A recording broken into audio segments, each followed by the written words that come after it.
अमावस की काली रात में कुछ लोग एक जंगल के बीच में लकड़ियों को जलाए हुए अपने हाथों में लेकर खड़े हुए थे। वो 4 आदमी थे और एक उनका गुरु जो लगातार मंत्र पढ़े जा रहा था। थोड़ी सी दूर उस आग के पास एक लड़की बैठी थी जो कुछ अलग सी लग रही थी। फिर एकदम गुरु जी ने कहा, मार दो इसे जल्दी, वरना देर हो जाएगी। आनंदपुर गांव बहुत ही खुशहाल गांव था। उस गांव के मुखिया हरिकिशन अपने पूरे गांव के लोगों का बहुत ख्याल रखते थे। और चाची ठीक हो? हाँ बेटा ठीक हूँ, बस तुम्हारी वजह से ही लोग गांव में इतना खुश रह पाते हैं। अरे चाची बस दया है उस ऊपर वाले की, सब अच्छा होगा। हाँ। हरिकिशन की पत्नी सावित्री भी बहुत ही अच्छे व्यवहार की थी। वो भी गरीब लोगों की बहुत मदद करती थी। उन दोनों की एक ही बेटी थी जिस पर वो अपनी जान लुटा देते थे। उसका नाम था भाग्यश्री। पापा मम्मी, मैं कॉलेज जा रही हूँ। भाग्यश्री इधर आओ बेटी, तुम खुश तो हो ना? हाँ पापा, मैं बहुत खुश हूँ। भाग्यश्री स्कूल में पढ़ने जाती थी। पूरे गांव में सब कुछ ठीक चल रहा था। लोग अपना अपना काम कर रहे थे। लेकिन एक दिन मुखिया जी, वो कसानी फिर से गांव में आ गई है। उसका कुछ ना कुछ तो करना पड़ेगा, वरना वो गांव को बर्बाद कर देगी। कसानी काला जादू की महारथी थी जिसको कुछ समय पहले ही मुखिया और गांव वालों ने गांव से बाहर निकाल दिया था, क्योंकि वो काला जादू करके लोगों को परेशान करती थी। वहाँ आसपास कोई ऐसा नहीं था जो उसकी तरह काला जादू कर सके। क्या वो फिर से आ गई? चलो मेरे साथ। मुखिया और गांव के लोग इकट्ठे हो गए और कसानी के घर के सामने जाकर उसे बुलाने लगे। कसानी, अरे ओ कसानी। क्यों रे मुखिया, पूरे गांव को लेकर मेरे दरवाजे के सामने आ गया, ऐसा क्या हो गया? देख कसानी, जब हम लोगों ने तुझे इस गांव से निकाला दे रखा है तो फिर तू दोबारा क्यों आ गई यहाँ पर? मुखिया, अब मैंने काला जादू करना छोड़ दिया है।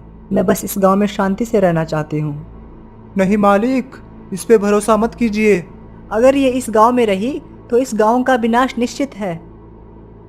कसानी, गांव का एक भी आदमी नहीं चाहता कि तुम इस गांव में रहो, इसलिए तुझे इस गांव से जाना पड़ेगा।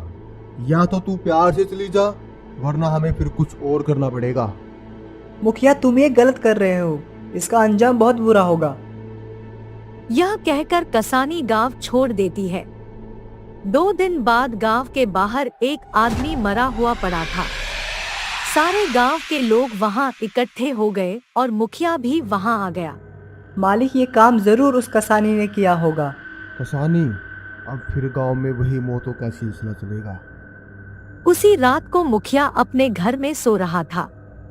रात को वो पानी पीने के लिए उठा तो उसने देखा कि उसकी बेटी घर से बाहर जा रही है। मुखिया हैरान हो गया कि इस वक्त उसकी बेटी कहाँ जा रही है। वो उसके पीछे जाने लगा। मुखिया की बेटी गांव में घुस जाती है और किसी लड़के को इशारा करके बुलाती है। वो लड़का जैसे ही उसके पीछे पीछे जाता है, भाग्यश्री उसे लेकर एक जंगल में चली जाती है। मुखिया जब वहां पहुंचता है तो वहां का नजारा देखकर मुखिया एकदम सहम जाता है। अगली सुबह मुखिया वहां के प्रसिद्ध गुरु जी के पास गया और उन्हें पूरी घटना सुनाई। गुरु जी कहते हैं, हरिकिशन, तुमने हमेशा गांव की अच्छाई के बारे में सोचा है, लेकिन आज तुम्हारे ऊपर ही मुसीबत आ गई है। गुरुजी, अब आप ही कुछ कर सकते हो।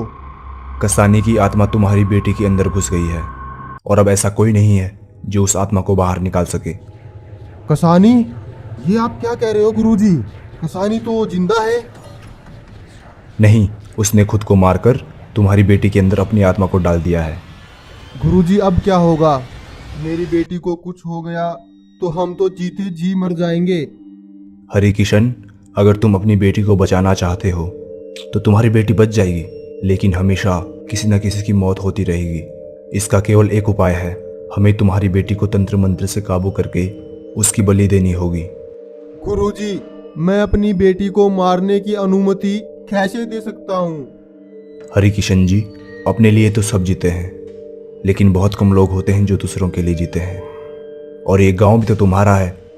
अब एक जान के लिए पूरे गांव की बलि देना, ये कहाँ का इंसाफ है? गुरुजी, जो आपको सही लगे वो करो, लेकिन आज के बाद गांव में किसी की मौत नहीं होनी चाहिए। मार दो इसे जल्दी, वरना देर हो जाएगी।